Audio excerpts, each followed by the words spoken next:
যখন আপনি আমি কোনো গুনার কাজ করি তখন দেখবেন মনটা, এই বুকটা একটা হার্টবিট বেড়ে যায়, তুপ তুপ তুপ তুপ তুপ তুপ তুপ তুপ তুপ তুপ।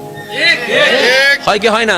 যখন আপনি কোন অন্যায় কাজ করবেন গোপনে, নিজের একটু হার্টটা দেখবেন এটার স্পিড একটু বেড়ে যায়। তার মানে আপনার হার্টই আপনাকে জানাচ্ছে বান্দা করিস না, আল্লাহ নারাজ হবে, করিস না, আল্লাহ নারাজ হবে, করিস না। আমরা এটা বুঝতে পারি নাই, আমরা মনে করেছি এমনি হার্টবিট বেড়ে যায়, এমনি হার্টবিট বাড়ে নাই। ওই হার্টের মাধ্যমে আল্লাহ আপনাকে মেসেজ দিয়েছিল, আপনি আমি সেই মেসেজটা বুঝতে পারি নাই। কিন্তু তারপরে যখন গুনাহটা করি মনে মনে একটা জিনিস আমরা চাই, কেউ যেন না দেখে, কেউ যেন না জানে, কেউ যেন না দেখে, কেউ যেন না জানে। আপনি করছেন আল্লাহর অবাধ্যর কাজ, আল্লাহকে নারাজি করার কাজ, আল্লাহ জমিনে দাঁড়িয়ে। কিন্তু আবার যখন আপনি বলছেন কেউ যেন না দেখে, তখন আল্লাহ পাক আপনার ইজ্জত বাঁচানোর জন্য চতুর্দিকে পর্দা করে দেয়, দেখার মানুষ আর দেখতে পায় না। বলেন ফেরেশতা বলে আল্লাহ তোমার হুকুম অমান্য করছে, তোমার জমিনে দাঁড়িয়ে তুমি তাকে প্রোটেক্ট দিচ্ছ। রব্বে করিম বলে বান্দা তো আমার, বান্দা তো আমার, ভালো করুক আর মন্দ করুক বান্দাটা তো আমার। বান্দা যখন কোনো গুনার কাজ করে আল্লাহ পাক রব্বুল আলামিন তখন তাকিয়ে থাকে, বান্দা আয়, ফেরত আয়, রিটার্ন কর, রিটার্ন কর, এখনো সময় আছে, রিটার্ন কর। বান্দা যখন করে ফেলে তখন আল্লাহ পাক বলে যে এবার রিটার্ন করে তওবা কর, এবার রিটার্ন করে তওবা কর। করে ফেলেছো তো করে ফেলেছো গুনাহ, কিন্তু তুমি যদি মন থেকে একবার তওবা করে বলো যে মাওলা ভুল করেছি, মাফ করে দাও, আমি আল্লাহ ইয়াগফিরুজ যুনুবা জামিয়া। সুবহানাল্লাহ। আমরা আসলে রব চিনতে পারি নাই। ওই রব, ওই মায়ার রব, ওই মমতার রব, ওই ভালোবাসার রবকে চেনানোর জন্যই নবী রাহমাতুল লিল আলামিন দুনিয়াতে তশরিফ এনেছিলেন। সুবহানাল্লাহ। মনে রাখবেন ভাইয়েরা, নবী সাবজেক্টটা তর্কের বিষয় নয়, কোরআন সাবজেক্টটা তর্কের বিষয় নয়, এটা অনুভবের বিষয়, এটা গবেষণার বিষয়, ঠিক না বেঠিক?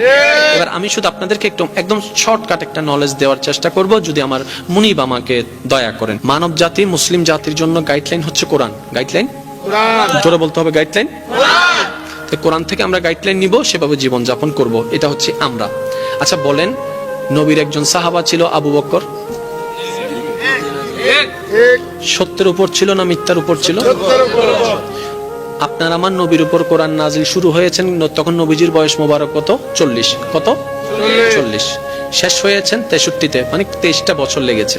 একটু খেয়াল করবেন, কমপ্লিট কোরআন নাজিল হতে 23 বছর লেগেছে। কিন্তু এর আগে আবু বকর সিদ্দিক আকবর হয়ে গেছে। এখনো সম্পূর্ণ কোরআন নাজিল হয়, এখনো সম্পূর্ণ কোরআন নাজিল হওয়া শেষ হয়নি। কোন কোরআন? যে কোরআনটা আপনার আমার জন্য গাইডলাইন।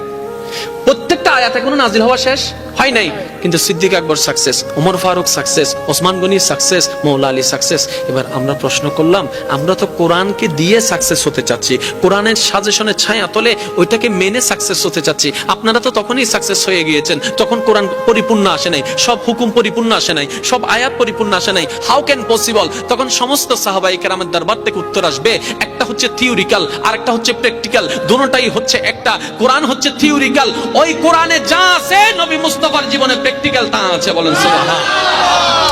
আমরা কোরআনটাকে যখন ফলো করতে পারি না, কারণ আমাদের হায়াতে তখন পরিপূর্ণতা আসে নাই, তখন আমরা কি করেছি? প্র্যাকটিক্যাল কোরআনকে ফলো করেছি। নবী মুস্তাফার উঠাকে, নবী মুস্তাফার বসাকে, নবী মুস্তাফার হাসাকে, নবী মুস্তাফার ব্যবসাকে, নবী মুস্তাফার আত্মীয়তা সম্পর্ককে, নবী মুস্তাফার চলাকে, নবী মুস্তাফার সমস্ত কিছুকে আমরা ফলো করতে শুরু করলাম। এদিকে আল্লাহর প্রিয় হয়ে যেতে লাগলাম। কোরআন আওয়াজ দিয়ে উঠলেও, ইন কুনতুম তুহিব্বুনাল্লাহ ফাত্তাবিউনি ইউহিব্বুকুমুল্লাহ। আরেকটু জোরে বলেন না সুবহানাল্লাহ। আল্লাহ আমাদের সবাইকে বুঝার তৌফিক দান করুক। আল্লাহ আমাদের সবার প্রতি মেহেরবান, যদি আমাদের ঈমানটা ঠিক থাকে। এই পয়েন্টটা একটু বোঝার চেষ্টা করবেন। আল্লাহ আমাদের সকলের প্রতি স্পেশাল মেহেরবান, যদি আমাদের সকলের ঈমানটা কি থাকে। সবাই মিলে বলেন, ঈমানটা কি থাকে?